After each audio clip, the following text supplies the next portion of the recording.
And summer is coming, or it's already here. Long drink season is here. It's the unofficial drink of the summer. We have Citrus Strong Cranberry Peach and the Zero Long Drink Citrus flavor.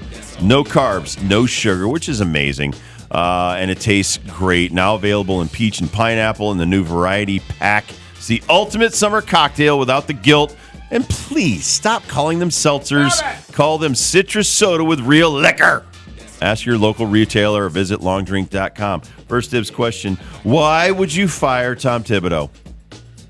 I think this is the worst kind of reactionary firing that we have seen in a while. Yep. I know it's the NBA, and we have seen several NBA championship coaches, and Tom Thibodeau is not that, but we have seen several NBA championship coaches this season get shown the door from their franchises.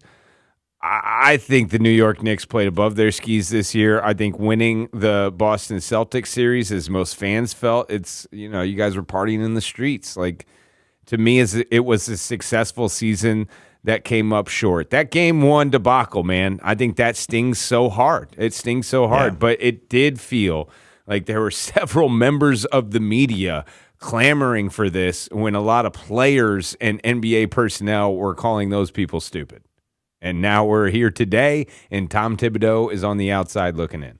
Tom Thibodeau is going to get a job immediately if he wants it. I think there's a lot of people, a friend of mine that I just texted it that works in this business as well, said that Malone, who got ousted by the Nuggets, will jump at this job, Mike Malone. And unfortunately for him, this is the situation in every sport. We've already had 3 managers in Major League Baseball, 60 games in, get fired. This has been something that's gone on the last 10 years. You might have 2 or 3 years max to get things turned around and going in the right direction. Thibodeau got 5 to get to the Eastern Conference Finals and lose and get fired. But the next guy is starting from scratch. The next guy's coming in with his identity, and his identity is going to take some time to be interwoven into the fabric of any team he takes over. Do they like him? Does he get along? What's the personnel? How many guys are going to be gone from the Knicks that were with Thibodeau this year? Getting a Karl Anthony Towns, and then you hear, oh my God, the things that I've heard in the last 24, 48 hours about Karl Anthony Towns and how out of shape he was. How ill-prepared some of his shots were that he took. You don't even get close to the Eastern Conference Finals without this man. This is where we are as a society.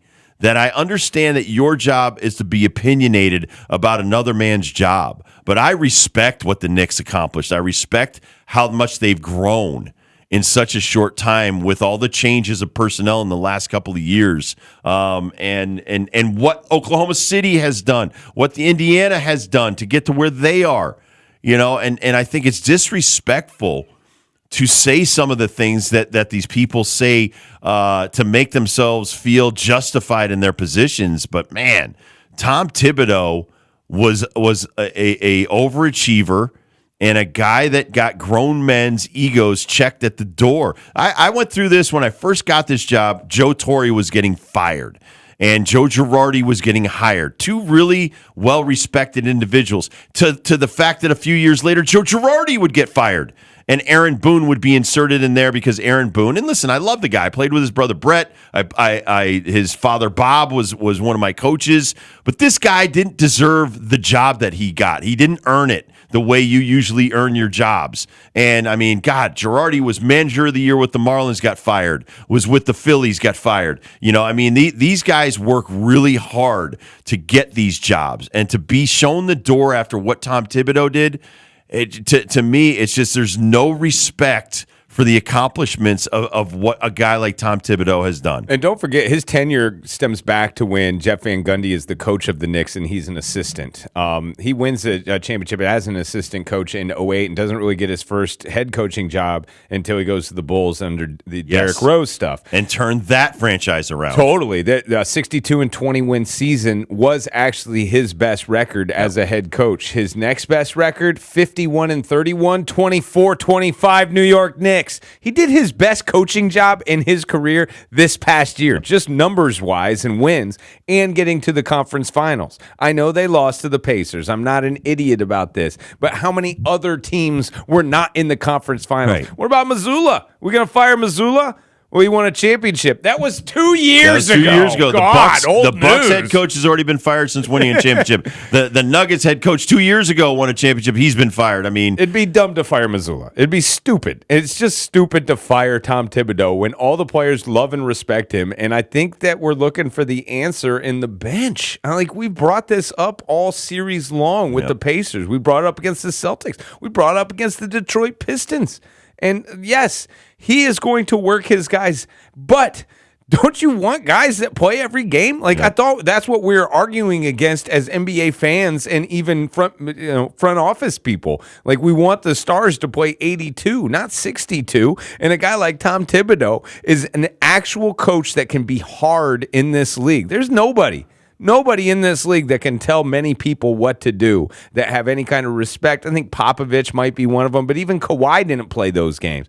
Kerr might be one of them, but Draymond doesn't play those games. Tom Thibodeau is the one. He is the only hard-nosed coach in this league, and I thought that's what New York was all about. And one losing season out of 5, and it was 37-45 back in 21-22, but then 47-35, 50-32, 51-31.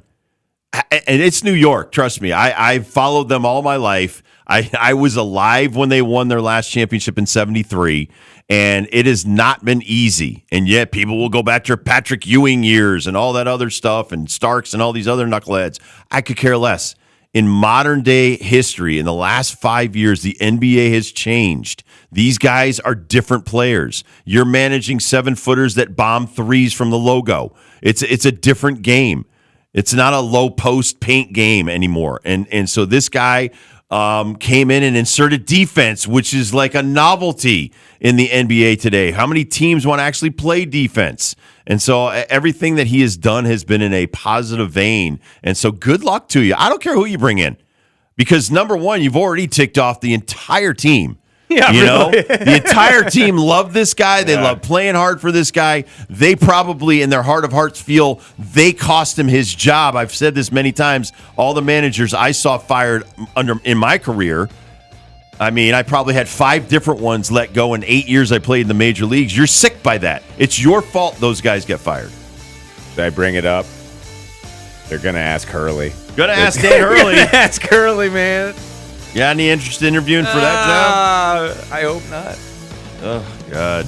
All right. Stay off our. All right, let's have some fun with Oklahoma City and Indiana and have a courtside draft. Oh, yeah. Whose celebrity team will be better at the NBA Finals next?